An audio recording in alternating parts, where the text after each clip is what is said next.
السلام علیکم ورحمۃ اللہ وبرکاتہ۔ سیدنا کریم صلی اللہ تعالی علیہ وآلہ وسلم۔ آسان تفسیر القرآن، اور آج انشاءاللہ عز و جل ہم سورہ بقرہ کی آیت نمبر 111 اور 112 لفظی با محاورہ ترجمہ اور تفسیر سے انشاءاللہ عز و جل پڑھیں گے۔ تو آئیں سب سے پہلے دونوں آیات کی تلاوت سماعت فرماتے ہیں اور ترجمہ سماعت فرماتے ہیں۔ اعوذ باللہ من الشیطان الرجیم، بسم اللہ الرحمن الرحیم۔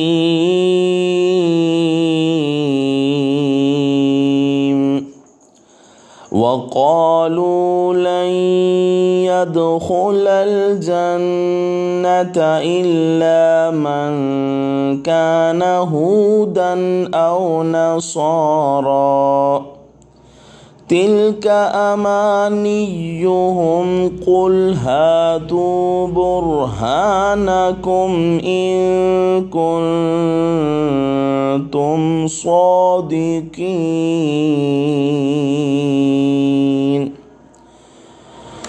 اور انہوں نے کہا نہیں داخل ہوگا جنت میں کوئی بغیر ان کے جو یہودی ہیں یا عیسائی، یہ ان کی من گڑت باتیں ہیں۔ آپ انہیں فرمائیے لاؤ اپنی کوئی دلیل اگر تم سچے ہو۔ وقالو، اور انہوں نے کہا لن يدخل، ہرگز داخل نہیں ہوگا الجنت، جنت میں، الا بغیر من جو کانا ہیں ہودن یہودی او یا نصارا نصرانی، تلکا یہ امانیہم ان کی من گڑت باتیں ہیں، کل آپ فرما دیجئے ہاتو لاؤ برہانکم اپنی دلیل، ان کنتم اگر تم ہو صادقین سچے۔ بلا من اسلم وجهه لله وهو محسن فله اجره عند ربه ولا خوف عليهم ولا هم يحزنون۔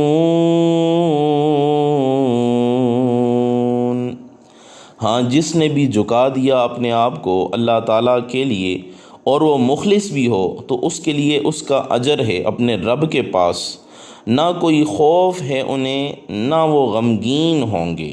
بالا، ہاں، من جس نے اسلمہ جھکا دیا وجہہ اپنے آپ کو للہ اللہ کے لیے، وہوا اور وہ محسن مخلص بھی ہو، فلہ تو اس کے لیے اجرہ اس کا اجر ہے عند پاس ربہ اپنے رب کے پاس، ولا اور نہ خوف خوف ہے علیہم ان پر، ولا ہم اور نہ ہی وہ یحزنون غمگین ہوں گے۔ تو سورہ بقرہ کی یہ دو آیات ہم نے سب سے پہلے تلاوت کرنے کا شرف حاصل کیا ہے۔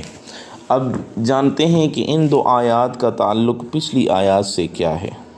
تو یاد رکھیں اس آیت کا پچھلی آیتوں سے چند طرح سے تعلق ہے۔ پہلا تعلق پہلے بتایا گیا تھا کہ یہود مسلمانوں کو شبہات میں ڈال کر اسلام سے علیحدہ کرنا چاہتے ہیں۔ اب بتایا جا رہا ہے کہ وہ جنت کا لالچ دے کر مسلمانوں کو اسلام سے پھیرنے کی کوشش کرتے ہیں، کہ وہ کہتے ہیں کہ تم کتنے بھی اعمال کرو بغیر یہودی بنے جنت کی بو بھی نہیں سونگھ سکو گے یا بو بھی نہیں پا سکو گے۔ دوسرا تعلق پہلے مسلمانوں کو نیک اعمال کی رغبت دی گئی تھی، اب فرمایا جا رہا ہے کہ تم عیسائیوں اور یہودیوں کی طرح نہ ہو جانا جو سمجھے بیٹھے ہیں کہ ہمیں اعمال کی ضرورت نہیں ہے۔ تیسرا تعلق پہلے فرمایا گیا تھا کہ جو کرو گے وہ رب کے نزدیک پاؤ گے، اب یہود کی بےہودگی کا ذکر ہے کہ وہ بغیر کیے بھی پانے کی امیدوار جو ہے وہ بنے بیٹھے ہیں۔ تو اس کا شان نزول بھی سماعت فرما لیں۔ مدنی دور کے آخر میں نجران کے عیسائی مدینہ طیبہ میں نبی اکرم صلی اللہ تعالی علیہ وآلہ وسلم کے پاس آئے اور یہود مدینہ سے ملے، اور دونوں کے مابین تکرار ہوئی۔ یہود نے کہا کہ جنت میں صرف یہود جائیں گے، وفد نجران نے کہا تم غلط کہتے ہو، جنت میں صرف عیسائی جائیں گے۔ اللہ تعالیٰ نے دونوں کے رد میں یہ آیت اتاری اور فرمایا یہود و نصارہ کہتے ہیں کہ جنت میں صرف یہودی یا عیسائی ہی جائیں گے، مگر یہ ان کے باطل خیالات ہیں، اگر ان کے پاس کوئی دلیل ہے تو لائیں، مگر وہ اپنی کتابوں میں سے کوئی بھی ایسی آیت نہ لا سکے یا کوئی بھی دلیل نہ لا سکے جو یہ کہتی ہو کہ جنت میں صرف یہودی یا عیسائی ہی جا سکتے ہیں، اور ان سے قرآن کے چیلنج کا جواب نہ بن سکا۔ تب اللہ تعالیٰ نے فرمایا کہ سنو، جنت میں جانے کے لیے خود پر کسی فرقے کا لیبل لگا لینا کافی نہیں ہے، بلکہ جو شخص بھی اپنا چہرہ اللہ کے حضور جھکا دے، یعنی اپنا عقیدہ و عمل اس کی مرضی کے مطابق بنا لے اور مخلص ہو، یعنی اس کے عقیدے اور عمل میں نفاق نہ ہو، تو ایسے لوگ دنیا میں اللہ تعالیٰ کے خوف کے سوا دنیا کے ہر خوف سے آزاد ہو جاتے ہیں، اور آخرت میں انہیں غم نہ ہوگا، کیونکہ وہ جنت کی بہاروں میں مزے لینے کے لیے جائیں گے اور مزے لیں گے، جہاں کسی بھی غم کا جو ہے وہاں گزر نہیں ہوگا۔ اب اہل سنت و جماعت میں سے ہونا یہ صحت عقیدے کا معیار ہے، تو یاد رہے صحیح عقیدے کا معیار حضور علیہ الصلاۃ والسلام نے یوں بیان فرمایا ہے۔ حضرت عبداللہ بن عمر رضی اللہ تعالیٰ عنہ فرماتے ہیں، نبی اکرم صلی اللہ تعالیٰ علیہ وآلہ وسلم نے فرمایا کہ بنی اسرائیل 72 فرقوں میں بٹ گئے تھے، میری امت 73 فرقوں میں بٹ جائے گی، وہ سب جہنم میں جائیں گے سوائے ایک کے۔ پوچھا گیا یا رسول اللہ صلی اللہ علیہ وسلم وہ کون ہے؟ فرمایا ما انا علیہ و اصحابی، جس راستے پر میں اور میرے صحابہ ہیں یہی نجات کا راستہ ہے۔ اور دوسری حدیث میں حضرت عوف بن مالک رضی اللہ تعالیٰ عنہ سے مروی رسول اللہ صلی اللہ تعالیٰ علیہ وآلہ وسلم نے فرمایا میری امت کے 73 فرقے ہو جائیں، ان میں سے صرف ایک جہنم سے بچے گا، باقی سب جہنمی ہیں۔ پوچھا گیا وہ کون ہے؟ فرمایا الجماعت، وہ جماعت ہے۔ تو اہل سنت و جماعت ہی وہ ناجی فرقہ ہے، نجات پانے والا فرقہ ہے جو اس معیار نبوی صلی اللہ علیہ وسلم پر پورا اترتا ہے، کیونکہ ما انا علیہ کا معنی سنت رسول پر قائم رہنا و اصحابی کا معنی جماعت صحابہ کی پیروی ہے۔ تو اب مقام غور ہے کہ جو لوگ صحابہ کرام کو مسلمان ہی نہیں سمجھتے وہ کس طرح راہ حق پر قرار دیے جا سکتے ہیں، اور کچھ لوگ ان چیزوں کو شرک سے تعبیر کرتے ہیں جو صحابہ کرام رضوان اللہ تعالی علیہم اجمعین کے معمولات میں سے تھیں، جیسے رسول اللہ صلی اللہ تعالی علیہ وآلہ وسلم کے توسل سے دعا کرنا، اسے آج نجدی لوگ شرک قرار دیتے ہیں، جبکہ احادیث بری ہوئی ہیں کہ رسول اللہ صلی اللہ تعالی علیہ وآلہ وسلم نے خود بھی صحابہ کرام کو تعلیم دی کہ آپ کے توسل سے دعا کی جائے، اور صحابہ کرام بھی مشکل میں آپ کے نام نامی اس میں گرامی سے جو ہے وہ توسل کرتے تھے۔ عہد حضرت سیدنا عثمان غنی رضی اللہ تعالی عنہ میں ایک شخص کا مسئلہ ان کی طرف سے حل نہیں ہوتا تھا، اسے حضرت عثمان بن حنیف رضی اللہ تعالی عنہ نے وہ دعا سکھلائی جو رسول اللہ صلی اللہ علیہ وسلم نے ایک نابینا صحابی کو سکھلائی تھی۔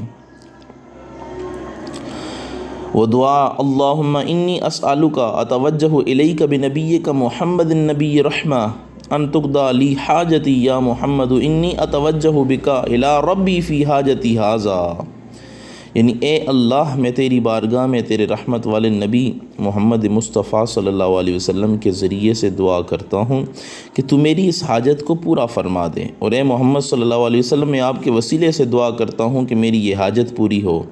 جب اس نے یہ دعا کی تو اس کا مسئلہ فوراً حل ہو گیا، اور امام طبرانی فرماتے ہیں یہ حدیث صحیح ہے۔ تو جو لوگ جو ہے وہ اس توسل کو بھی شرک قرار دیتے ہیں تو وہ نجات والا فرقہ نہیں ہو سکتا۔ پتہ چلا جو دونوں چیزوں کو تھام کے چلنے والا ہے وہی ناجی یعنی نجات پانے والا فرقہ، وہی نجات پانے والی جماعت ہے، اور وہ کون ہے؟ وہ اہل سنت و جماعت ہی ہے جو دونوں چیزوں کو اپنے دونوں ہاتھوں میں تھامے ہوئے چل رہی ہے۔ اب اس آیہ مبارکہ سے کیا فوائد حاصل ہوتے ہیں وہ بھی جانتے ہیں۔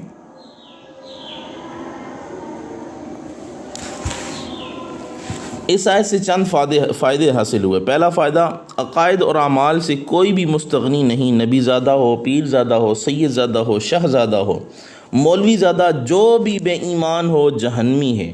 اسی طرح ان میں کسی کے لیے نماز روزہ معاف نہیں۔ ایسے عقیدے تو یہود اور نصارہ کے تھے جن کی یہاں تردید کی گئی۔ ایک یہ سمجھتا تھا کہ ہم جو ہے وہ حضرت اسحاق کی اولاد ہیں، تو ہم جو ہے وہ کبھی بھی جہنم میں نہیں جائیں گے، ہمیں جو ہے وہ حضرت ابراہیم علیہ السلام جو ہے وہ جنت میں لے جائیں گے، کیونکہ اللہ نے ان سے جنت کا وعدہ فرمایا ہے۔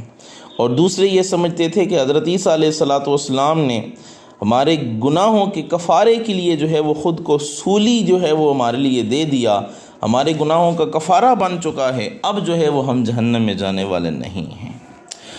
اس آیت سے دوسرا فائدہ، اسلام کے عقائد اور احکام پر قوی دلائل قائم ہیں۔ دیگر مذاہب ویسے ہیں، اگر ہمیں اپنی کسی دلیل کی خبر نہ ہو تو ہمارے قصور ہے، لیکن دلائل موجود ہیں تو ہمیں دلائل تلاش کرنا چاہیے۔ تیسرا فائدہ، عقائد میں دلیل ضروری ہے کہ کسی کے کشف و الہام یا تقلید کا اختیار نہیں، یہاں صرف دلیل مانگی گئی۔ ہاں، انبیاء کرام کے دیگر احکام کے ان کا فرمان ہی تو قوی دلیل ہے۔ چوتھا، ہر مدعی یعنی دعویٰ کرنے والے کو دلیل دینا ضروری ہے، خواہ وہ نفی کا دعویٰ کرے یا ثبوت کا۔ یہود و نصارہ نے یہاں نفی ہی کا دعویٰ کیا تھا جس پر دلیل کا مطالبہ ہوا۔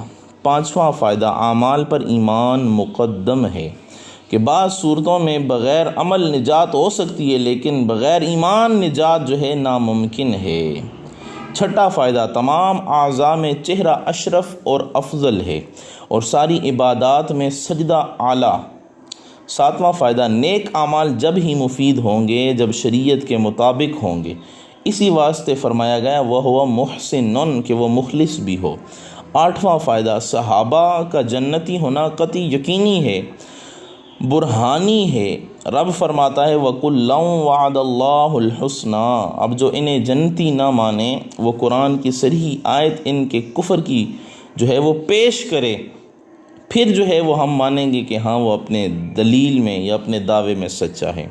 ان کے جنتی ہونے کا انکار فعل یہود اور انہیں دوزخی ماننے والا یہودی ہے، اس سے روافض عبرت پکڑیں۔ نواں فائدہ، جواز استحباب ثابت کرنے کے لیے یعنی مستحب عمل ثابت کرنے کے لیے بہت معمولی دلیل کافی ہے کہ یہ مسئلہ معمولی ہے، مگر کسی چیز کو حرام یا کسی کو کافر ثابت کرنے کے لیے بہت قوی دلیل ضروری ہے۔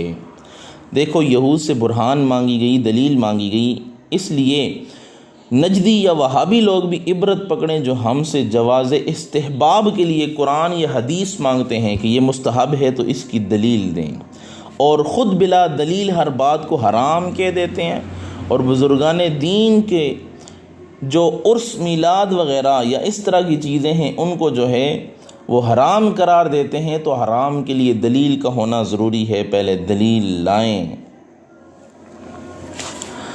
تو اس آیہ مبارکہ میں اللہ تعالیٰ نے یہی جو ہے وہ مسلمانوں کو آگاہ کیا کہ بَلَا مَنْ أَسْلَمَ وَجْهَهُ لِلَّهِ وَهُوَ مُحْسِنٌ فَلَهُ أَجْرُهُ عِنْدَ رَبِّهِ وَلَا خَوْفٌ عَلَيْهِمْ وَلَا هُمْ يَحْزَنُونَ۔ ہاں، کیوں نہیں، جس نے اپنا جو ہے وہ اپنا آپ جھکا لیا اللہ کے آگے، وہ نیکوکار بھی ہے، وہ مخلص بھی ہے، فَلَهُ أَجْرُهُ عِنْدَ رَبِّهِ، تو اس کا اجر اسے اپنے رب کے ہاں ملے گا، پھر اسے یہ انعام ہوگا وَلَا خَوْفٌ عَلَيْهِمْ وَلَا هُمْ يَحْزَنُونَ، کہ جب وہ بارگاہ رب لم یزل میں پہنچے گا اسے اپنے ماضی پہ کوئی خوف نہیں ہوگا، وہ اپنے ماضی پہ غمگین نہیں ہوگا، اور اسے آئندہ کے لیے مستقبل میں کوئی اندیشہ نہیں ہوگا۔